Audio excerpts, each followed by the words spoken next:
So here's what's making headlines. Prince William has reportedly filed legal action against Queen Camilla. And what makes this story truly gripping isn't the lawsuit on its own, it's the fact that Princess Anne apparently beat him to it. That's the twist that stops you in your tracks and makes you say, hold on, come again? Because drama isn't really Princess Anne's thing. This is a woman who mends her own fences on her country estate, gets behind the wheel to drive herself to public engagements, and famously wore the same floral dress to 2 royal weddings, separated by nearly 3 decades. She's simply not the sort to reach for lawyers over minor family squabbles. So when a woman like that concludes that a courtroom is the answer, you can't help but wonder what on earth unfolded behind those palace walls to bring us to this moment. Before we dive deeper, be sure to hit subscribe to Royal Decode so you never miss a beat on this evolving story. Let's begin with what we actually understand about Princess Anne, because knowing her character is the missing piece that explains why this matters so much. Staff members who have served the royals consistently paint her as strikingly down-to-earth and genuine. She carries forward many of the no-nonsense values people associated with her parents, the late Queen Elizabeth and Prince Philip. That practical, get-on-with-it attitude toward her royal responsibilities has earned her enormous admiration. Years ago, she made the conscious decision not to grant her children royal titles, and that single choice reveals volumes about how she regards the institution itself. She wanted her kids to grow up with something closer to a normal existence, free from the crushing weight of royal expectations. This is not a woman who invents conflicts. Her workload alone is almost unbelievable. Between 2002 and 2022, Princess Anne carried out more than 11,000 official royal engagements. That achievement crowned her the hardest-working royal by a landslide, no competition in sight. She lends her name and time to over 300 charitable causes across Britain and internationally.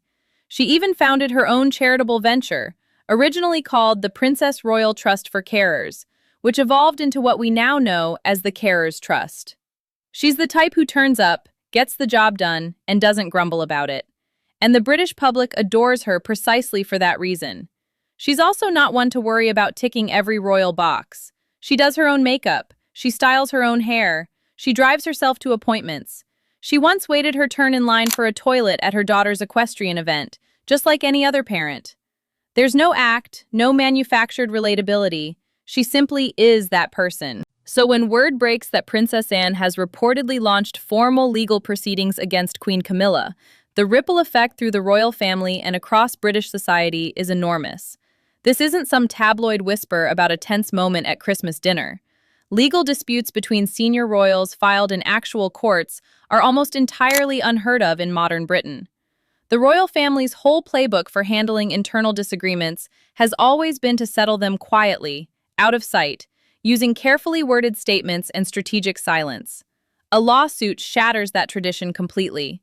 It puts at risk the monarchy's meticulously polished image of togetherness and dignity.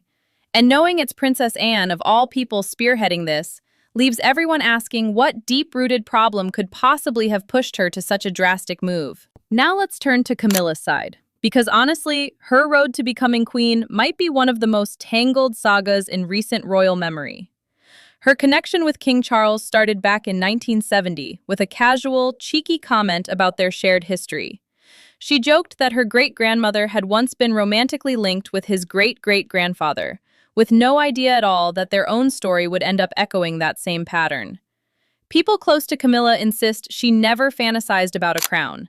The Marquess of Lansdowne has confirmed that ascending to queen was the last thing on her mind. She genuinely had no way of foreseeing that her bond with Charles would carry her all the way to where she is today. But the road there was anything but easy. At one point, Camilla was branded the most despised woman in Britain, all because of her role in the fracturing of Charles and Diana's marriage. She endured years of public criticism that would have crushed almost anyone. Author Kate Moss remembers running into her at a party and enjoying a friendly, breezy chat while waiting outside the bathroom, only piecing it together afterward that her Q companion had been Camilla Parker Bowles herself. That was during the earlier chapter, before her romance with Charles was thrust into the open, before global attention descended, and before she was forced to reinvent her public persona from scratch. The knots in this story stretch back a long way, Charles and Camilla's early relationship hit turbulence largely thanks to Charles's great-uncle, Lord Mountbatten. He was convinced Camilla wasn't queen material and pushed hard against any thought of marriage. Reportedly, he counseled Charles to enjoy his single years, but eventually settle down with someone young who hadn't been exposed to royal life. That antiquated guidance shows just how firmly old traditions and social hierarchies still shaped the family, laying the groundwork for every complication that followed. When Charles was sent away for 7 months aboard HMS Minerva, it looked like invisible hands were working to pry him and Camilla apart. Mountbatten may well have orchestrated the assignment intentionally, and even the Queen appeared to favor the idea of Diana as a future daughter-in-law. Camilla found the separation painful, and Charles was well aware of it. He confided that watching her wave from the shore as his ship pulled away would likely be the beginning of their end. As Charles neared 30, his family began nudging him toward matrimony. Though his feelings for Camilla lingered, she had by then married another man, leaving him with nowhere to turn but elsewhere. The Queen had already set her sights on Lady Diana, a quiet young woman from a noble line whom Charles had known since her childhood. In a truly awkward twist, Charles asked Camilla herself to help guide Diana through the strange new world of royal life.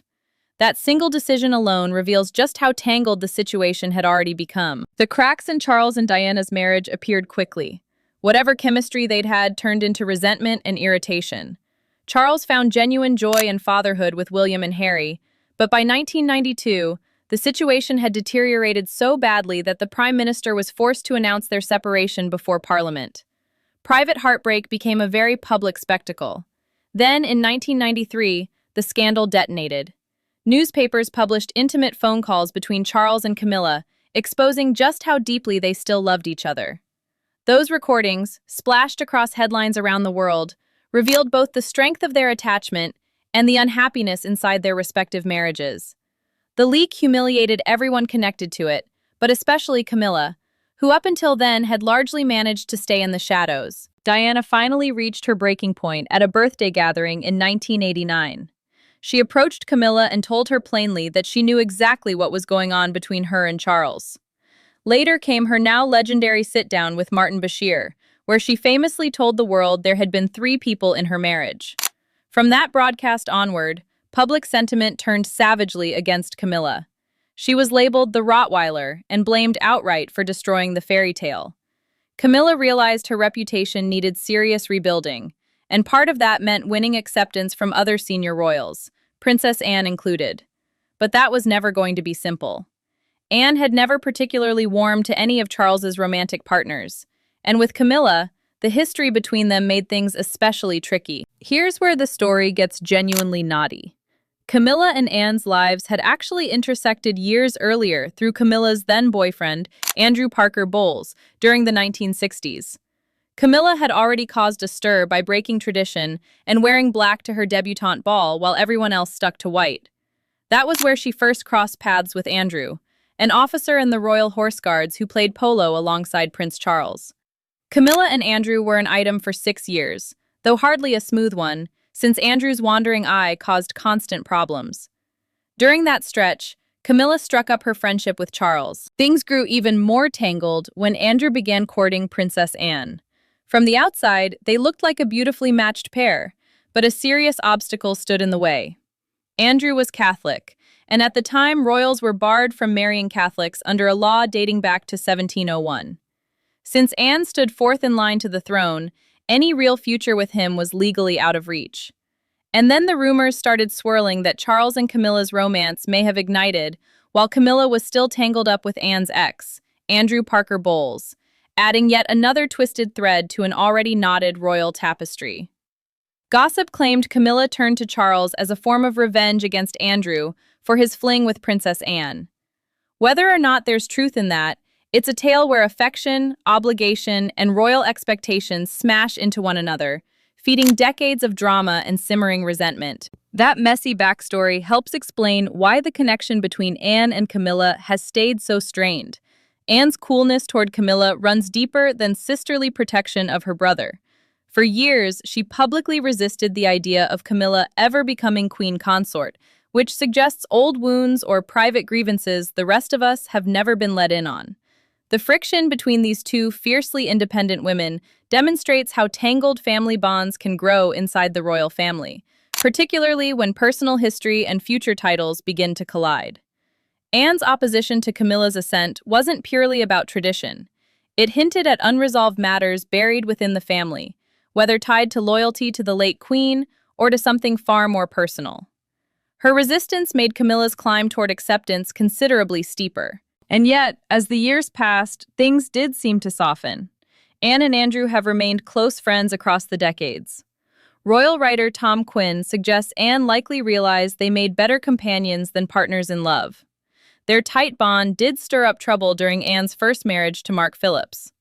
Whispers spread that Anne and Andrew had rekindled something before Anne separated from Phillips in 1989.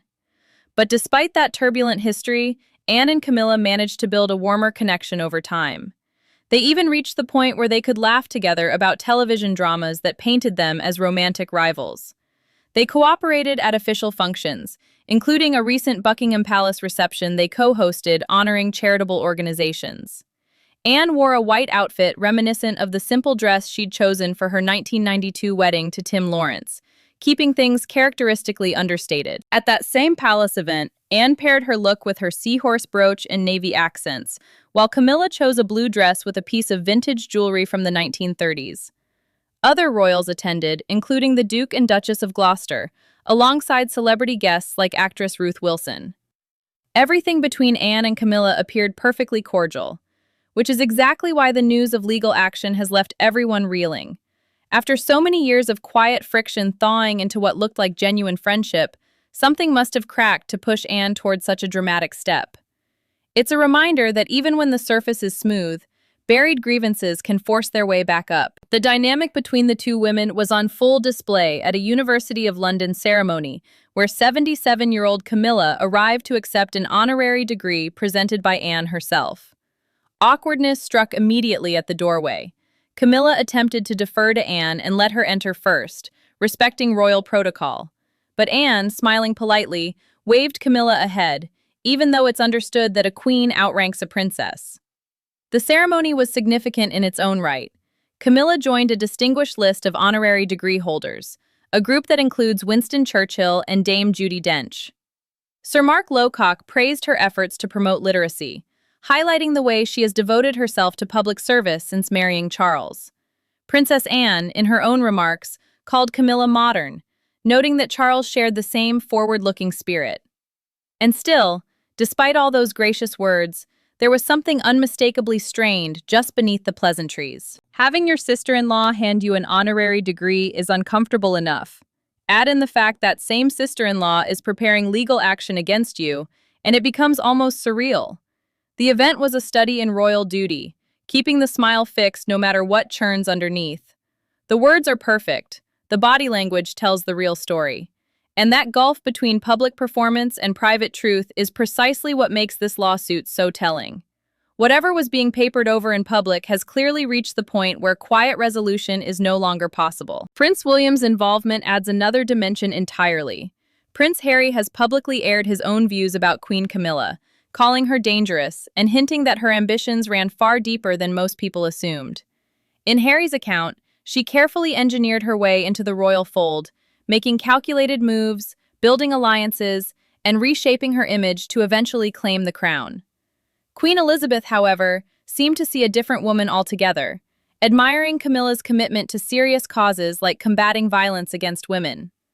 Over the years, the late queen grew genuinely fond of her and ultimately gave her formal blessing for Camilla to become queen consort. The reshuffling of power after Queen Elizabeth's death may well have sparked new tensions between Princess Anne and Queen Camilla. Palace sources hint that Anne may feel sidelined now that Camilla occupies such a central position, which could go a long way toward explaining why she's now taking such a decisive stand. And if Princess Anne feels this way, it's not much of a leap to imagine Prince William nursing similar concerns. He watched his mother endure unimaginable public torment. He has always been protective of her memory. He also happens to be the future king, which means he has a very personal stake in how the monarchy operates and who wields influence inside its walls. When Charles proposed to Camilla back in 2005, he offered her his grandmother's diamond ring. They exchanged vows that April. When Charles ascended to the throne in September 2022, Camilla took her place as queen consort. Prince William stood there as a witness to it all. So whatever is unfolding now marks a stark departure from that image of unified celebration. Something has clearly shifted. Whether it's about influence, access, or decisions being made behind closed doors, the reality that both Princess Anne and Prince William are reportedly pursuing legal channels signals that this isn't fueled by personal grudges. It points to something structural inside the royal household itself. King Charles has stepped into his role with a blend of tradition and modern conviction. From his long apprenticeship as the longest-serving heir to his outspoken advocacy on climate change, he has made it clear his reign wouldn't be one of quiet observation. Despite years of personal scandal and public doubt, he has embraced the crown with purpose. He has used major global platforms like COP28 to champion environmental action, showing that his time on the throne would be anything but passive. But his rule doesn't come without heavy challenges. Family tensions, shifting public sentiments, and the ongoing redefinition of the royal family's role in the modern age all continue to shape his legacy. His relationships with Camilla, William, and even Harry will influence how history judges him. The scandals, disputes, and layered loyalties inside the royal house haven't disappeared. Every step he takes is examined. How he manages these pressures will determine whether he is remembered as a transformative monarch or a caretaker of the status quo. And now, he finds himself facing a scenario where his sister and his son are reportedly aligning legally against his wife. That's not simply family friction. That's a constitutional migraine tangled with genuine personal heartbreak. What makes this so gripping is that Princess Anne's reputation places her in a uniquely powerful position to take this kind of stand. She isn't someone who can be brushed off as theatrical or hungry for attention. She's the hardest-working royal in the family. She has decades of unimpeachable credibility. She was championing sustainable fashion long before it became a trend, catching the attention of former British Vogue editor Edward Enninful. Her fashion choices have always been sensible and ahead of their time, reflecting a woman who understands what actually matters, in wardrobes and in life. That same thoughtful, principled attitude runs through her approach to royal duty. So when a woman like Anne concludes that legal action is warranted, it lands with a weight that a complaint from a lesser figure simply couldn't carry. The lawsuit itself represents a startling break from royal custom. The monarchy depends on the illusion of harmony. Public feuding threatens that painstakingly maintained image. So whatever ignited this must be substantial enough to justify the damage to that facade. Royal commentators have pointed out that the timing and nature of this legal battle raise pressing questions about the underlying issues that could have driven Princess Anne, of all people, to take such a rare step. We also can't overlook what Prince William brings to the equation. He isn't just any royal, he's the future king. His involvement suggests that whatever is happening carries consequences reaching well beyond the current reign. If he feels compelled enough to take legal action now, it hints that he believes the stakes touch on the very future of the monarchy itself. That's not minor, that's about the institution he's destined to inherit. What actually triggered this legal move remains murky. Was it one specific incident, or the slow accumulation of years of quiet resentment? Did something happen after Queen Elizabeth's death that shifted the balance beyond repair? The redistribution of authority following her passing certainly created new realities. Camilla moved from consort-in-waiting into her full role as queen consort. Anne, once one of her mother's most trusted confidants, may have found her own influence shrinking. Transitions like these are rarely smooth, even in families without crowns to worry about. What we can observe is that the choreography of public unity continued even as private frictions escalated. That University of London ceremony where Anne handed Camilla her honorary degree took place while these legal proceedings were presumably either being prepared or already underway. The smiles, the diplomatic phrases, the careful adherence to protocol, all of it was performed while beneath the surface a legal storm was brewing. That, in essence, is the royal family in miniature. The surface never reveals the whole picture. Charles injected some humor into his own coronation, joking about his famously puffy sausage fingers as Prince William assisted him into his ceremonial robes.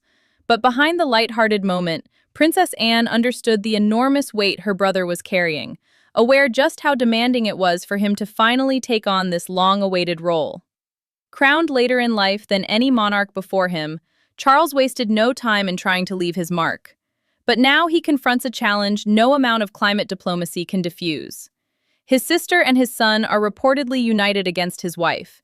How does any king navigate that? The tangled network of relationships inside the royal family has muddied every line between love, loyalty, and revenge, making it nearly impossible to separate what's real from what's speculation. Romances of the past evolved unexpectedly into friendships, but not without provoking fresh scandals along the way. Did time actually mend those complicated bonds? Or did it simply push everyone into silent tolerance for the sake of royal appearances? The lawsuit strongly suggests it was the latter. Quiet tolerance only holds until it doesn't. Princess Anne has demonstrated over and over that royal service means more to her than merely showing up.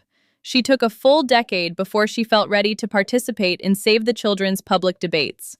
Her dedication is written in the numbers. She is not the kind of person who acts on impulse. She is methodical, careful, deliberate. If she's taking legal action, she has considered every angle, weighed every cost, and concluded it's worth it. That calculation alone tells you something serious is unfolding behind those palace walls. The fact that Prince William has reportedly joined her, or followed her lead, adds heavy political weight within the family. He isn't just her nephew, he is the very future of the institution. His participation signals that this dispute isn't only about the past, it's about the future. It's about the kind of monarchy he will one day inherit and the kind of influence he believes a queen consort should hold. If he feels the urgency to act now, while his father still occupies the throne, it means something couldn't afford to wait. As the royal family enters this new era, one truth is undeniable. Charles's reign will be watched, dissected, and debated for years to come. Will he be remembered as the king who modernized the crown, or as a monarch who struggled to keep pace with a changing world? His leadership marks the start of a fresh royal chapter, and how he steers it will define the House of Windsor for generations. But right now, he is also a husband, a brother, and a father, caught in the middle of a legal battle among the people closest to him. That's not merely a political dilemma, that's a deeply human one. The legal action reportedly launched by Princess Anne and Prince William against Queen Camilla could tear open long-buried tensions and reshape the future of the monarchy. Or their efforts could be quietly smothered, leaving the truth locked forever behind palace doors. What does seem certain is that the age of silent endurance is over. Whatever happened, whatever finally pushed Princess Anne to take this step, it was serious enough to shatter decades of unwritten rules.